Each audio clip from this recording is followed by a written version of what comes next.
Bonjour Patrick Roger. Bonjour. Alors l'homme Patrick Roger, parlez-moi de l'homme, qui est le timide Patrick Roger, un homme à connaître, à découvrir, mais encore. Le timide à connaître, je suis pas sûr qu'il faut le connaître, mais moi on en sait, mais on se porte. Non, moi j'en sais rien. Ouais, timide. Timide, point barre. Timide, ouais. Timide, pas timide quand je suis dans mon activité, mais timide pour sortir l'activité. Mais à connaître. Et à connaître, je crois que je vais finir par parler qu'avec les gens qui ne parlent plus. Donc c'est l'enfer. Je parle surtout avec les sculptures. Et donc à découvrir. Oui. Et peut-être en se taisant. Oui. C'est pas mal. Oui. De nuit et partant de brouillard. C'est peut-être pas mal ça aussi, ouais. C'est mieux. Et en vélo. Non mais comme ma mère, elle m'aime bien, ouais, elle m'aimait bien 5 minutes quoi. Après je fous le bordel. Puis je prends le pouvoir. Ouais. Non mais 5 minutes c'est bien. Ah ben oui. Déjà j'ai le temps de m'installer quoi. C'est déjà l'orgie. De toute façon après 5 minutes on en a marre. Donc on s'en va. Et puis tout de suite, non mais c'est l'enfer. L'enfer sur terre ou l'enfer juste pour vous? Pour les autres. Et donc pour vos employés aussi alors? Ouais, mais à la fois ils viennent par passion, donc... c'est ce qui les sauve. Sans doute, mais ils ont intérêt, sinon c'est pas possible. Il faut être passionné. Oui, c'est tout le problème du créateur aussi, toujours de se positionner, de se trouver sa place. Ouais, mais ça, j'en savais rien, donc j'avais pas de problème. C'est à cause des gars comme vous que j'ai des problèmes maintenant. Vous me posez des questions, c'est l'enfer. Oui, mais vous n'avez pas une formation justement qui vous permet de... Voilà, mais vous vous exprimez avec le chocolat. Avec pas mal de choses, voilà. C'est ça. Lui aussi. Ah oui, il y a quelqu'un qui crie là. Alors l'un de vos principaux univers est donc le chocolat. Donc parlez-moi chocolat, dites-moi tout de sa conception à sa mise en bouche. Voilà. Je pense que le chocolat, c'est surtout la matière qui me révèle au départ, ça c'est certain. Je vais comprendre que je vais construire avec, mais je ne savais pas que je serais avec vous aujourd'hui. Et j'aurais peut-être réfléchi avant. C'est tout le problème d'être interviewé, mais en fait c'est aussi un luxe. Mais c'est l'avantage de l'inconscience. Oui. Et plus j'ai de connaissances, et plus c'est dur. Plus c'est dur. Ouais, je sais, je connais. En fait, bon, souvent il faudrait être mieux complètement con. Franchement, con, t'es mieux quoi. Voilà. J'arrête pas de le dire, c'est une liberté. Mais c'était le thème de la philosophie au bac 2021. Est-ce que la connaissance influe sur l'inconscient? Mais c'est l'enfer. Oui, non, mais c'est toujours l'enfer, bon, de toute manière. Puis l'enfer du chocolat, ça doit être parce que... Ouais, mais c'est quand même... À partir du moment où tu sais, c'est quand même fascinant. Moi, je suis fasciné par les gens qui ont eu une certaine éducation, mais l'éducation intellectuelle. C'est pas pour ça qu'au niveau intelligence, ça tourne rond. C'est pas le sujet. Mais le fait de pas savoir, ça libère d'un sacré paquet de contraintes, quoi. Et une fois que tu sais, là, t'es dans la merde. Oui, mais ça, c'est l'enfer. Il faut gérer ce que tu sais, quoi. Oui, je comprends bien. Mais bon, justement, à quel niveau on sait qu'on sait? D'abord, c'est la philosophie, mais pas celle de Spinoza. C'est la propre philosophie, que ce soit du goût, de l'esthétique, l'art, la sculpture, j'en sais rien. Je sais pas où on va, et le message que tu passes ou pas. Et ça, c'est ce qui est le plus intéressant. Ça va donner une dimension à l'émotion. Alors moi, je fais que de découvrir ça, je suis vraiment une quiche. Un jour, ça m'a chauffé quand j'ai dit, putain, quand tu prends conscience de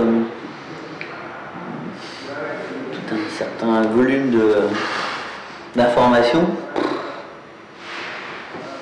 t'es pas au mieux. Oui, mais bon, une quiche au chocolat, c'est peut-être jouable. Peut-être. Mais est-ce que c'est notre propre utopie, quoi? Oui, non, mais l'utopie, c'est ce qui nous fait vivre, en tout cas, certains, en tout cas. C'est une des raisons, oui. Ou c'est peut-être la raison de croire en quelque chose. Alors, comment, justement, un jour, décide-t-on de rajouter de la technicité dans le chocolat pour en faire un art visuel, un art conceptuel? On parlait du conceptuel ce matin pour simplement écrire, mettre des mots. Alors déjà, qui est capable d'écrire ça? On va déjà s'accrocher. Parce que demain, sur le prochain livre, tu te dis, j'ai plus envie de parler. J'ai pas envie d'en parler parce qu'il y a trop de questions qui paraissent banales. Et je sais pas comment on arrive à ce conceptuel. Le point de départ, c'est que tu vas te construire. Et avec ça, tu vas réaliser, tu te réalises. Moi, ça naît par l'histoire des vitrines. Milieu des années 80, les années dingues. Paris, ébullition, Paris, effervescence, Paris, j'étais tout petit, mais bien sûr. Et mon chef, pour le coup, mon chef va me confier des missions pour ces pauvres créateurs. Par exemple, Jean-Paul Gaultier, quoi. Ou Mugler qui vient de... Ouais, ou Mugler. Et quand tu lis Mugler, tu dis, mais on a fait quoi? On le connaît pas? Mais le mec, c'est un génie, c'est un putain de génie, quoi. Et on va attendre qu'il soit mort pour découvrir quelque chose. Ah, mais c'est toujours ce que j'ai dit par rapport à moi-même. Ah, c'est ça, pas mal. On va me dire, ouais, il était génial, ce mec. Ouais. En fait, il est mort, c'est con. Mais c'est comme ça que la semaine dernière, en rentrant le long du cimetière de Magneux, je dis, je ferais mieux d'habiter devant le cimetière, j'aurais juste à traverser la rue, toi, pour rentrer à la maison. Parce que mourir, finalement, ça n'a pas trop d'importance. Non, ça fait, si ça fait mal, sauf si ça fait mal. Bah, si ça fait mal, c'est chiant. Ouais, mes filles m'ont demandé comment ils m'enterraient. J'ai dit, bah, déjà, vous ne me brûlez pas, ça va me faire mal, quoi. C'est pas très agréable, quoi, je trouve. Pas en chocolat. Bah, le chocolat brûlé est extrêmement difficile. On a fait quelques essais à 850 degrés. Si vous prenez ces blocs de chocolat, vous les brûlez, ils vont rester dans leur position. Ils ne sont pas comme nous, ils ne vont pas se décomposer. D'accord. Voilà. Ok, alors voyage, bah, en fait, vous voyagez beaucoup, enfin un peu moins ces derniers temps, ouais. D'ores et déjà, de toute façon, vous voyagez dans votre atelier, vous voyagez aussi dans ce que vous rapportez de vos voyages, et vous faites voyager les gens avec quelque chose qui se mange d'abord avec les yeux, puis se discute, déguste. Ouais, il y a ça, je pense que d'abord, quand c'est beau, on voit en touchant aussi. Je vois plus en touchant, donc je touche pas grand chose. C'est la misère. Donc j'ai tout mis à vendre, à louer mon kiki. État neuf, première main, peu servi, voire jamais servi. Et ouais. Non mais cette notion du goût est une des choses les plus complexes à parler. Alors ça c'est épuisant. Voir, donner à voir, chacun aura son avis. Et on ne peut pas surtout tenir compte de la vie de chacun. Vous savez, vous allez écrire des mots, vous allez parler, c'est encore pire, on va vous lire. Mais quel enfer. Finalement, est-ce qu'on s'en fout pas de la vie des gens? Non, mais en fait, c'est vous apporter une manière de voyager, un certain plaisir aux gens. Complètement. Voilà. Et particulièrement, par exemple, sur les tablettes, c'est une des choses, mais arrêtez de parler qu'il y ait du fruit rouge ou du cassis dans un chocolat noir. Déjà, vous choisissez peut-être un pourcentage, une destination. On va commencer par voyager comme ça, quand tu es au Costa Rica, ou tu vas te trouver, je sais rien, au Zimbabwe ou n'importe. C'est ça qui est fantastique. Déjà, la chance, et pourquoi ça m'a ouvert le monde, sans doute cette matière, c'est que 47 pays producteurs dans le monde, et le fait juste d'avoir ça nous a confrontés au monde réel, à l'économie réelle, à la vie réelle, et que dans des pays extrêmement pauvres. Et nous, on doit vivre dans des endroits extrêmement riches parce qu'on a, soi-disant, cette culture. On a la technicité, on a de la technologie, on a de l'éducation, on a tellement de choses.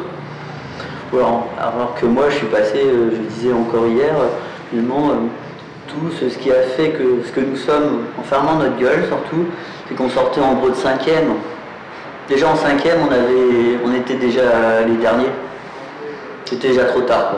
À 12 ans, on était 12-13 ans, on était déjà mort. On avait quitté le bateau. Mais alors, cette notion du goût, je sépare de plaisir, en fait, comment le... Inné. Oui. Inné complet. C'est la bonne réponse. C'est pas moi qui l'ai dit, mais c'est quelque chose où je ne gère pas par mon cerveau, c'est mon corps qui décide. Souvent je dis c'est comme une histoire d'amour, on a tous une bouche, on n'en fait pas le même usage et pourtant c'est la même fonction à la base.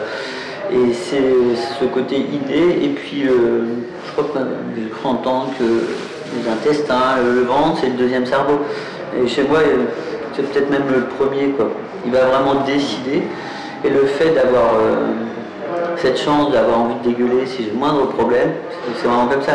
Dès qu'il y a le moindre petit doute, je suis complètement perturbé au niveau des organes, quoi. Oui, de toute façon, il y a une correspondance permanente entre les pieds, le ventre, les oreilles, les yeux, enfin tout ça, si ça fonctionne bien, tout va bien. Et par contre, s'il y a le moindre... Et c'est ce qui fait cette hypersensibilité à tout. C'est un truc de fou, quoi. Et on n'est pas tous comme ça, et tant mieux pour ceux qui n'ont pas le... Quelquefois, si t'as pas de goût, c'est peut-être pas mal, quoi. Le Covid, ça a l'air d'être un truc bien, quoi. Oui, enfin, déjà quand t'as pas de goût et que tu reprends pas de goût par-dessus, ça fait toujours pas de goût, donc, mais on a tous un certain goût. Oui, mais le goût, c'est ce qui fait la vie aussi, enfin pas que la vie, ouais. Enfin pas que le goût, mais la vie. Et le gras, c'est ce qui fait que c'est bon, quoi. Oui, en fait, vous êtes un peu une espèce d'Astérix avec sa bouilloire, qui met son machin et qui tourne, qui bidouille, et puis... Ouais. Ouais, alors je cherche pas longtemps, mais voir, je cherche pas tout court, je fais tout par instinct aussi. Et ça, c'est extrêmement insupportable. La semaine dernière, j'ai découvert, finalement, je travaille comme un, j'ai horreur de ça, mais comme un boucher à la casse, quoi. Ça va à une telle vitesse de production, mais ça, tu l'acquiers par toutes ces années. C'est des années, et puis l'expérience que tu vas accumuler, et puis tout simplement... Je ne fais même pas que d'écrire la partition, de la jouer ou de la lire, quoi. Non seulement je gère la salle, je gère l'auditoire, je gère l'auditorium, je sais pas, mais je gère tout ce bordel. Et c'est ce qui va faire que je vais... C'est vachement facile. Oui, à partir du moment où on est un bon chef d'orchestre. Oui, mais il me faut la salle, il faut que je gère l'acoustique, je gère la climatisation, je dois gérer la lumière et ainsi de suite. Peut-être les odeurs et ainsi de suite. Oui, c'est ce qu'est Patrick Roger, en quelque sorte. Ce qu'il pourrait dire, parler de Patrick Roger, c'est Patrick Roger. Ouais, c'est un espèce de truc qui est pluriel. Bah, Muriel, mais pluriel. Ouais. Multitâche. Ouais, le truc con, avec une dizaine de métiers, dedans, des sous-métiers dans les métiers. Et ça va prendre un... C'est la merde, hein. Alors bon, bah justement, parlons d'éthique. Alors, en fait, pendant très longtemps, le monde de la production, et encore aujourd'hui d'ailleurs, n'a pas été, formidable. Bon, depuis quelques années, on s'est dit qu'il fallait payer au moins les producteurs, etc. Et vous essayez justement de lui rendre, en quelque sorte, ses lettres de noblesse en tant que chocolatier, en fait, aussi. Oui, mais c'est à tous les étages. Si on prend le matelas qui est là, on va gérer les plumes qui sont à l'intérieur. Et encore, celui-ci ne me plaît pas. Je pense que Marie, c'est pas celui qui est sous le cerveau là-bas. C'est pas la même densité. Je vois bien que je me suis fait avoir par mon propre équipage. Donc oui, effectivement, on va essayer de gérer au maximum parce qu'on n'a pas le cul propre. Hein. Et quel que soit ce que l'on fait, quoi, tout ce que l'on fait a une incidence. Et justement, je parlais d'utopie. L'utopie, qui va décider de quoi demain? On fait quoi de ce monde demain? Et ça, c'est quelque chose qui me bouleverse pas mal. Moi, je viens du Perche, un endroit pourri, la région est moche, il n'y a plus rien qui tourne rond. On a mis le TGV on a saccagé le bocage, on a fait plein de choses. Et cette culture, elle était complètement innée, c'était ancré comme ça. Mais d'un autre côté, il fallait absolument que je vous croise un jour. Parce que je ne pouvais pas me sortir de mon bordel tout seul. T'as pas d'éducation et si tu vois pas plus loin que le bout de ton truc, et les voyages ça te fait grandir. Tu pars pas pour le chocolat n'est que le prétexte au voyage. Au voyage. Et puis derrière, tu vas découvrir, j'en sais rien, le Rwenzori, le Nira Congo, le Mont Marguerite. cette gamine qui va passer à la trappe, qui a 10 ans. C'est ça qui est exceptionnel, quoi. Oui, non, mais de toute façon, c'est pour ça que je vous en parle, parce que de toute façon, on sent très bien que vous êtes imprégné aussi de... Ça va mal, ouais. Ce monde, y compris parisien, y compris français, me met hors de moi. On est en train de se... j'en sais rien, on se réunionise, on devient comme tout... On va devenir comme les dom-toms, c'est quelque chose de très... Et alors qu'on a tellement de talent, la France, c'est un pays exceptionnel, quoi. Mais vraiment exceptionnel. Sauf qu'on est, alors je le dis tout le temps, on est vraiment des branleurs, quoi. On a fait un choix sociétal, et nous on vit dans un monde qui est complètement dû, bien sûr, au cerveau qui va diriger la main. C'est pas la main qui dirige, alors oui, non, mais c'est quand même le cerveau qui dirige la main, quoi, pour moi. Et ça c'est quelque chose qui me bouleverse beaucoup aussi. J'aime les gens, j'aime que l'on produise, quoi.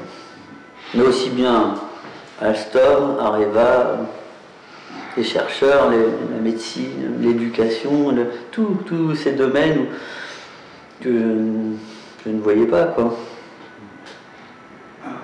J'aimerais bien que vous écriviez un beau papier, par exemple. C'est fantastique de savoir écrire. C'est ce que l'on pense, en tous les cas, pour ceux qui... C'était un truc...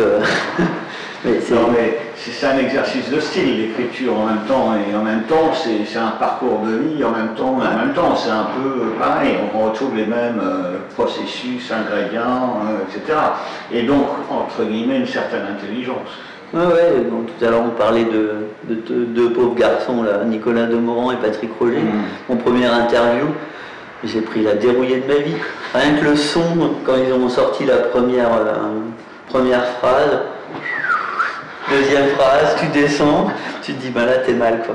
Mais c'était exceptionnel. C'est des rencontres qui vont... Tu dois capter dans le 10e qui t'as affaire en face, et c'est ça qui est incroyable.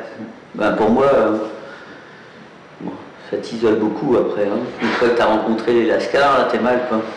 Alors vous mettez justement en scène vos chocolats en boutique et ailleurs.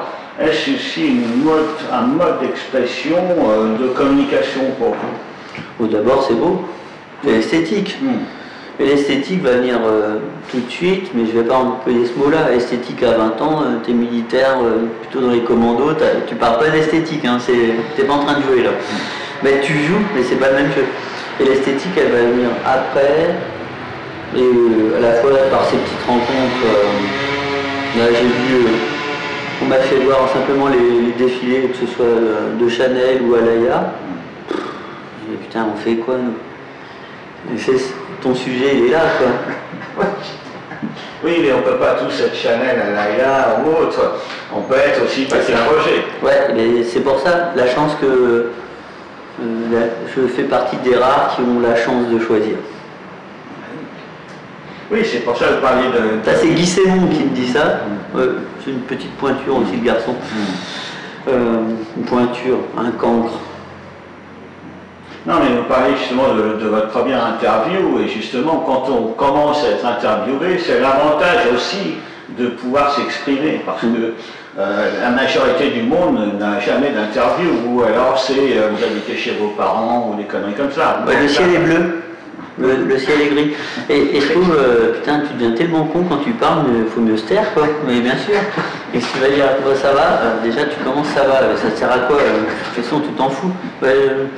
Je vis beaucoup avec un japonais, il dit, on s'en fout là, c'est pas le sujet là, on n'est pas en train de demander si ça va, t'as pas le choix. Nous on est dans un monde qui est complètement créatif sans doute. Et non mais ce que je fais ce matin là, avant de venir vous voir, t'as pas envie de t'arrêter, quoi. Mais ça, c'est une symphonie, et ça joue. Non, mais c'est ce qui vous fait vous, et en fait, quelque part aussi, qu'on rentre dans votre univers, parce que, étant un personnage, quoi qu'il en soit, je dirais pas de BD, mais en quelque sorte, vous êtes à la fois acteur, chef d'orchestre, etc. Donc, le fait, et puis on peut vous manger, en fait, quelque part. Ouais, c'est pas mal. T'as un drôle de truc, ça, on me mange, et je rentre dans les gens. Voilà. T'as craint? Non, parce que c'est bon. Ouais, alors ça c'est ça. Et c'est pour ça que là-dessus, ça me rend hystérique. Je crois que c'est hier, j'ai piqué une putain de colère, mais la colère quoi, vraiment. Mais un truc de fou, on n'a pas le droit de tricher avec les gens.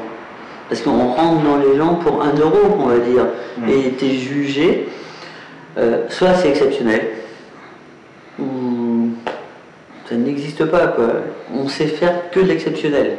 Et si on ne sait pas gérer et transmettre cet exceptionnel, ça n'a pas de sens.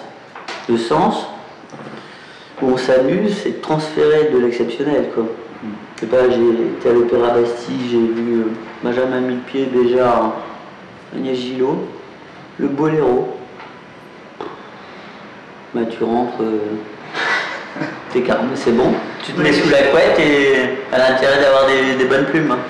Non, mais c'est toute la complexité de l'homme. Puis après, il y a, entre guillemets, les génies. Entre guillemets, parce que bon, après, devenir un génie, mais bon, quand on fait partie de quelque chose dont tout le monde finit par parler, ou à admirer, ou à regarder, ça fait quand même quelque chose de plus. Parce que si personne faisait de chocolat, on serait emmerdé peut-être. C'est ça. Et puis, mais ce qui est le plus emmerdant, c'est que tu sais pas à qui parler au bout d'un moment, et tu finis par parler qu'avec les morts. Et j'ai bien lu, j'ai écrit, là, je me suis fait une petite boîte d'explications pour ma communication qui est extrêmement compliquée. Je sais pas à qui parler. Et quand j'écris, qui j'écris et pour quelle raison dedans, que ce soit... j'ai découvert Freddie Mercury en 2017, il n'y a pas très longtemps. Je le vois passer l'aspirateur en rose là, oh putain, et là, c'était, ça y est, c'était fait quoi. Après je l'ai vu rentrer à Wembley, et quand tu rentres à Wembley, tu fais quoi de ta vie? Quand je fais un France 24 avec Saint-Laurent, et comment la conservatrice du musée, elle va parler de Saint-Laurent et son mode de création, là j'avais l'impression, putain elle me parlait quoi. J'étais pas bien, hein. Parce que ça t'enfonce déjà dans ce que tu es en train de commencer à écrire, ton cheminement. L'avantage de la sculpture, c'est qu'on donne à voir, vous n'êtes pas obligé de regarder. Et je pense que par le peuple, je reviens, pour le chocolat c'était la même chose, c'est la rue qui m'a découvert. Et je pense que la sculpture, on donnera à voir, tu veux voir, tu regardes, tu veux un avis, tu as un avis. À la fin on s'en fout, et même pour le chocolat. Sauf que je suis juste responsable de rentrer dans les gens et j'ai un tel niveau de débilité et d'exigence ou d'excellence, si ça passe pour moi, il ne peut pas nous arriver grand chose derrière. Donc ça c'est déjà important. La sculpture, on ne va pas rentrer dans les gens, mais on va rentrer par l'esthétique, ça va être autre chose, c'est peut-être encore plus fort, ça dépend. Mais on n'est pas obligé de... Il n'y a pas d'obligation. Ben justement, en fait, plus ou moins ma dernière question, en fait, tant mieux, on va être tranquille. On est sauvés. Après on va à l'atelier, on va manger. Alors, vous reproduisez justement une partie de vos créations, et si je peux me permettre, en dur, c'est aussi une manière de les inscrire dans l'histoire, dans l'éternité. Disons que le point de départ, c'était, je travaillais 600 heures par mois en gros. Je fais 20 heures par jour, pas de problème. Ma mère me coupait la viande, au pire, elle me disait, il faudrait peut-être que tu penses à te nettoyer au bout d'un certain temps, d'aller prendre une douche, peut-être, tout était prêt. Et surtout, cette force de travail qu'il y avait, grâce à une cliente qui s'appelle Mademoiselle Ratier à Sceaux, un jour elle m'emmène à la fonderie de Coubertin. Et c'est là où je vais comprendre, en allant voir un sculpteur qui s'appelle Busato, je vais comprendre que par le métal, je vais pouvoir pérenniser mon travail. C'était pas pérenniser l'œuvre, mais c'était le travail, puisque ma valeur numéro 1, c'est le travail. Bon allez, je vous fous la paix parce que de toute façon, tant mieux. Je pourrais discuter avec vous pendant des heures et bon... Mais on va manger surtout. Oui, ça c'est français. Non, il faut manger. Il faut manger pour vivre, non vivre pour manger. Ouais, mais dormir, ça a plutôt aussi un amour qui dordine aussi. Ah oui, il y a qui dordine, effectivement. Et qui dordine du chocolat. Ouais. Et ça nourrit plus que la nourriture normale.